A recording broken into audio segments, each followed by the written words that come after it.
Hey everyone, and welcome to the Chamber of Commerce of the Tonawandas Chamber Check-In presented by Schooley Mitchell, your cost reduction experts. I'm Adam Baker, and today with me, I am very, very glad to have John Pirrone of Rustic Buffalo. John, how are you? Good, Adam. How are you doing? I'm great. It's great to see your face. So for those that don't know, John and I go way back like shoes. I mean, we know each other for a while, and I'm really excited to get down and talk to you because I love your story. And I love to share your story. And this is a really cool opportunity for those who maybe don't know your story to hear it a bit. Sure. Yeah. So, I'd love to tell it. yeah, if you don't mind, just briefly tell me, a little bit about you and a little bit about Rustic Buffalo. So again, my name is John Pirrone. I am the owner of Rustic Buffalo Artisan Market. Rustic Buffalo started perhaps maybe about 3 years ago, and we started because of how we started was because of the COVID pandemic. And what happened was that a lot of our family and friends who were crafters and things of that nature had lost their primary jobs, unfortunately, due to COVID, and due to businesses shutting down and things of that nature. And they were crafters, and you couldn't have craft fairs. You couldn't attend craft fairs back then. So we decided to open up a store that was surrounded around artisans that did different things. We started off with one simple building. We had maybe about 11 or 12 close friends that were perhaps out of work or, working a different modified shift or things like that. And we needed to assist them. There was something that we had to do to give them some sort of income back. And we created Rustic Buffalo. And when we put the word out there were hundreds of people in this same boat. And we received so many applications to be a part of our first building. And that's how we started off Rustic Buffalo. We started off with one building, which is our barn at 6610 Shawnee Road in North Tonawanda. And it had approximately 65 artisans when we started. And of course, we had our ups and downs like any other business during COVID. And we consistently it was like a chess game. We had to consistently, daily figure things out. As businesses around us were shutting down, we had to think out of the box and really keep us open, because I had 60 some odd families that I couldn't disappoint by saying, hey guys, you know what? I know you already lost your primary jobs, but now we're closed too. I couldn't let that happen. And I know that as COVID went deeper with its reach, like even more and more businesses shut down, and we got creative enough to create a little bit of I'm not going to call it a pharmacy, but we were selling durable medical equipment such as walkers and canes, commodes, pulse oximeters. We had to think out of the box. Yes, that's not an artisan market for sure, but in order to keep us open, we had to do stuff like that. And it worked. We were selling bread and milk, and along with all of the different artisans' work. So it allowed us to stay open. And then it kind of just built from there. As COVID started to disappear, we started to see more and more people want to be a part of Rustic Buffalo. We opened up our second and third building on our Rustic Buffalo campus.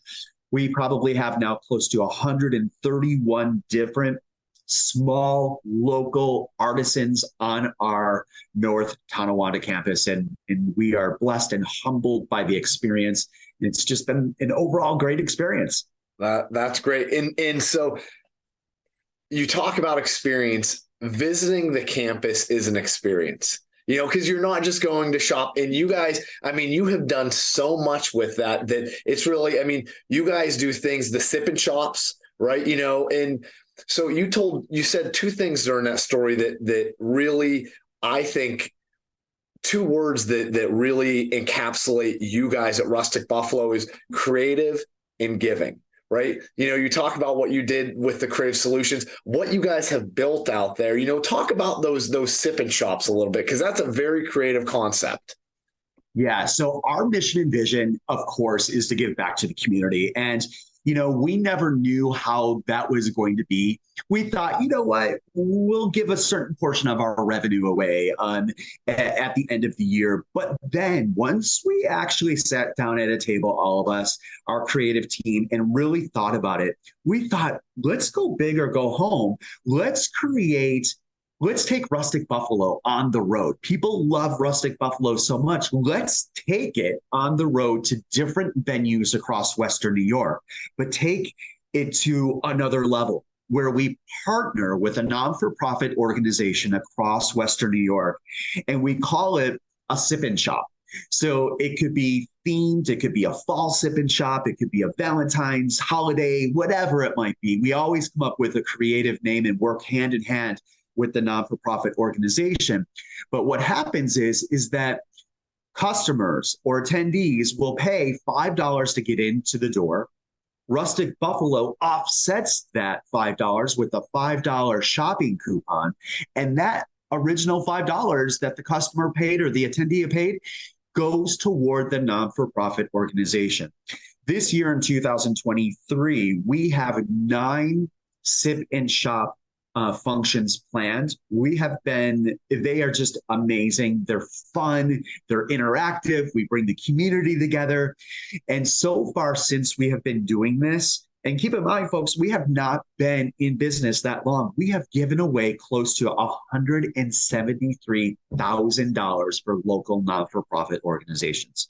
So it fits our mission and vision. We weren't sure how we were going to meet the mission and vision that we created, but this certainly meets that. And we are so proud to bring the much needed money to these non-for-profits for whatever they use it for: operational expenses, to build playgrounds, to support.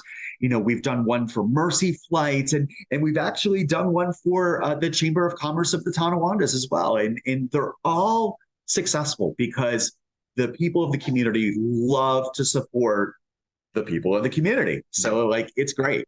So that's the second word. The first word was creative. Second word, giving. And where Rustic Buffalo came was from your heart to want to give. And you've continued that through your operations and the work that you've done with your nonprofit. So that's why Rustic Buffalo is just a really unique experience. And it's really cool. Now, you talked about the chamber. You were Rustic Buffalo was the 2022 Chamber Business of the Year, right? Yes. Yeah. It was, it was shocking. Again, I take it back. We haven't been in business that long, but I feel like we have in a way because I feel like we're well tuned, like we're well oiled. And, that's kind of odd for a newer business to say, but I think we're a well oiled machine because winning this award was so, humbling. We were blessed to win it and be nominated for it. And it was just a thing I'll never, ever forget. And to just, when we were told and when we were advised by the chamber that we had been honored with this distinction, we were just so excited, so excited. Let me ask this about your involvement with the chamber. What value would you say, especially as a business that's starting up and now one that has been through the storm and now you're smoothly moving? What value has being a chamber member really brought to you? I had never belonged to a chamber of commerce ever before, and this was my first chamber that I really belonged to. So I wasn't sure what to expect. And I bet there's a lot of people out there that don't know what to expect, that maybe you're just joining an organization to perhaps give money to, and they do marketing for you and all that. No, this is far more than that. This is all about you playing an active role in your business. And that goes hand in hand with networking, learning about other people's businesses. There's not a single day that goes by that I don't take home or learn something. And from these networking meetings that we do through the chamber, you can learn so much from anyone, whether it be a local printing company, it could be a local car dealership, it could be the Schooley Mitchell, it could be anybody. And you can learn how to maneuver your business to be more successful. You can learn what struggles and challenges other companies have had so that you don't fall in those same pitfalls.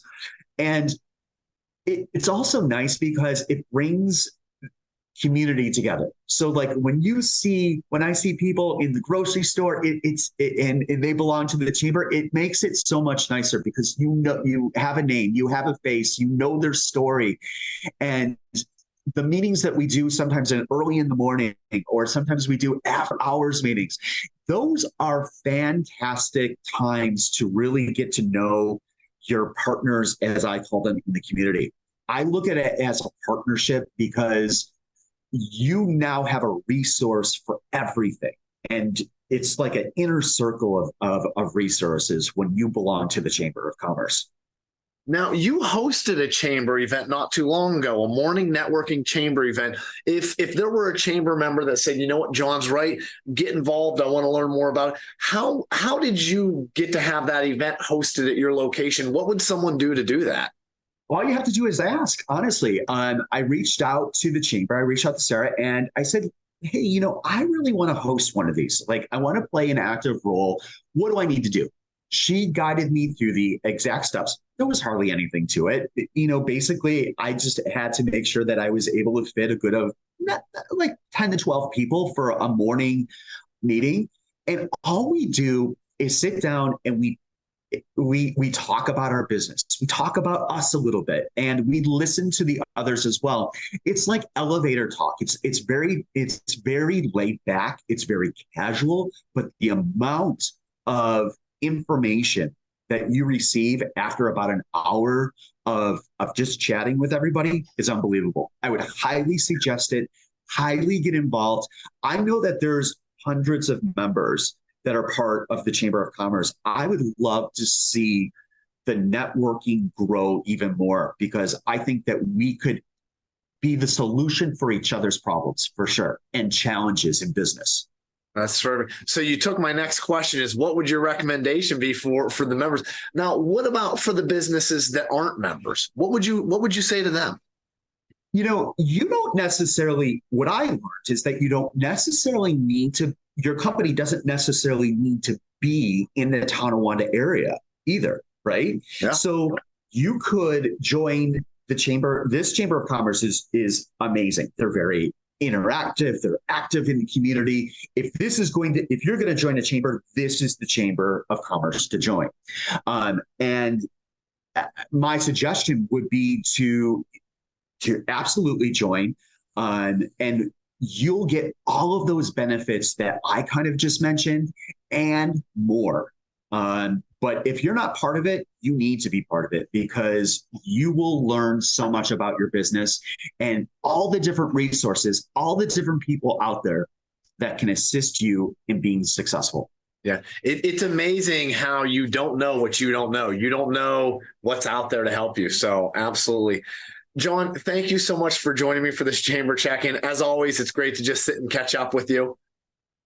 It's great to sit and chat with you. I feel like it's been months since I've seen you, so I'm glad to see you, and thank you for hosting this. My pleasure. And thanks everyone for listening in and watching, and we'll see you again with the next chamber check-in. Take care, everyone.